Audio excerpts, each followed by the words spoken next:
Yanga wamemlalamikia mdhamini wa ligi kuu Tanzania bara kwa maana ya NBC baada ya kumposti Chama na kumpa hongera kutokana na kupokea tuzo 5 za mchezaji bora katika mechi za hivi karibuni ambazo amezicheza katika michezo ya ligi kuu Tanzania bara. Sasa Ally Kamwe akizungumza na waandishi wa habari amehoji kwamba kwa nini Okello hajapewa tuzo hizo, hajapongezwa, hajapostiwa na wadhamini hao kwa kuwa naye amefunga mabao mawili katika mechi 3 mfululizo. Sasa baada ya malalamiko hayo kupitia ukurasa wa mtandao wa kijamii wa Instagram, Ahmed Ally akawa amewajibu akasema kwamba ukimkasirikia Mina Ally anakuudhi Rio Ferdinand, kisha unakutana NBC, yani ni moto chini ya moto. Taarifa wafikie tu kwamba kwa mara ya kwanza NBC Tanzania imetoa pongezi kwa mchezaji wa ligi kuu ya Tanzania ambaye ni Chama.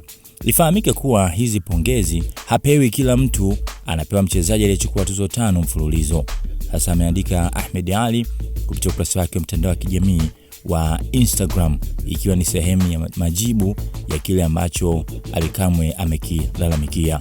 Binafsi na mtazamo gani katika hili? Tupe comment yako hapo chini.